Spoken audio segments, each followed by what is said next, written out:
ଠକିବା ଆରମ୍ଭ କଲଣି। ଆମକୁ ଆହୁରି କଣ କଣ କରିବ? ନା ନା ନା ଦରକାର ନାହିଁ ଏ ବାହାଘର ଆମକୁ। ଆରେ ଏ କୁନା ତତେ ମୁଁ କଣ କହିଲି ଯେତିକି ଉଠିଆ ଦରକାର ନାହିଁ ଏ ବାହାଘର। ଆପଣ ଏ କଣ କହୁଛନ୍ତି ବାପା? କଥାଟା ଭାରି ଖରାପ ହବ। ତା ଛଡା ଲୋକମାନେ ଆମକୁ କଣ କହିବେ କହିଲେ? ଆରେ ଏ କୁନା ତୁ ଚୁପ କର। ଲୋକେ କଣ କହିବେ ମତେ ଫରକ ପଡୁନି। ମୁଁ କଣ ମୋ ଆଡୁ ଯୌତୁକ ଦାବି କରିଥିଲି? କହିଲ ସମୁଦି ତାଙ୍କର ଆଚାର ବ୍ୟବହାର ଦେଖି ତାଙ୍କ କଥାରେ ମୁଁ ରାଜି ହେଇଗଲି। ସେ ତାଙ୍କ ଖୁସିରେ ଜ୍ୱାଇଁକି ଗୋଟେ 22 କ୍ୟାରେଟ ସୁନା ଚେନ୍ ଦେବେ ବୋଲି କହିଥିଲେ। ଆଉ ସୁନା ଚେନ୍ ବି ଦେଲେ। ହେଲେ ସେ ସୁନା ଚେନ୍ ଟା ନେଇ ଯେତେବେଳେ ମୁଁ ବଣିଆ ଦୋକାନରେ ପରୀକ୍ଷା କରିବାକୁ ଗଲି, ବଣିଆ କହିଲା ଏଇଟା 22 କ୍ୟାରେଟ ନୁହଁ, ଏଇଟା 18 କ୍ୟାରେଟ।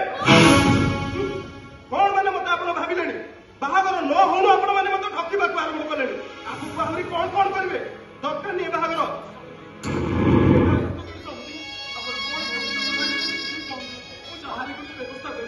କଣ ହେଇଛି କୁହନ୍ତୁ? ମୋର ଝିଅଟା ମଙ୍ଗଳା କନ୍ୟା ରହିଛି ସମୁଦି। ମୁଁ ଆପଣ ହାତ ଧରି ଲେଉଟା ଅଛି ଏ ବାହାଘର ଆପଣ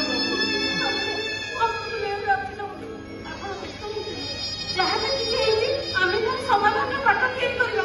କିନ୍ତୁ ଆପଣ ବାହାଘର ମାନୁଛନ୍ତି। ମଙ୍ଗଳା କନ୍ୟା ନେଇ ମୁଁ କୁଆଡେ ଯିବି ସମୁଦି? ଆମକୁ ଲୋକତା କରନ୍ତୁନି। ଆରେ ନା ନା ନା ନା ସମୁଦି ସମୁଦି ଭୁଲ ଆପଣ ମାନଙ୍କର ନୁହେଁ, ସବୁ ଭୁଲ ତ ମୋର। ମୁଁ ଯଦି ଠିକ ଡିମାଣ୍ଡ କରିଥାନ୍ତି ତାହେଲେ ଠିକ ହେଇଥାନ୍ତା। ଆଉ ସମୁଦି ଆପଣଙ୍କର ଆଚାର ବ୍ୟବହାର ଦେଖି ମୁଁ ଏଇ ବାହାଘର ପ୍ରସ୍ତାବରେ ରାଜି ହେଇ କଥା ଦେଇଥିଲି। କାହିଁକି ନା ବହୁଟା ମୋର ପସନ୍ଦ ଥିଲା। ହେଲେ ଆପଣ ମାନେ ମତେ ବାହାଘର ନ ଆରମ୍ଭ ହଉ ଠକିବା ଆରମ୍ଭ କଲେଣି। ଯେତେବେଳେ ମୁଁ କିଛି ଆଗ ପଛ ବିଚାର ନ କରି ଏ ବାହାଘରରେ ରାଜି ହେଲି, ସେତେବେଳେ ଆପଣ ମାନେ ମତେ ଠକିବାକୁ ଆରମ୍ଭ କଲେଣି। ନା ନା ନା ନା ନା ନା ନା ଏ ବାହାଘର ହେଇପାରିବନି।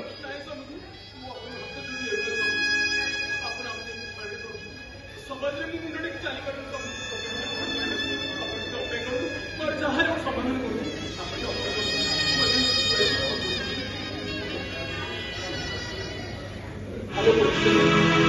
ସାର୍ ସାର୍ ନମସ୍କାର।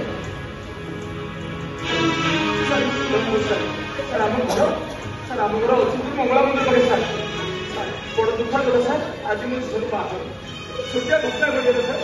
ଆପଣ ଟିକେ ଦୟାକରି ଆସନ୍ତୁ ଆଉ ସମାଧାନ କରିଦେବେ ସାର୍। ସାର୍ ମୋ ଘର ମଙ୍ଗଳା ମନ୍ଦିର ପାଖରେ ସାର୍।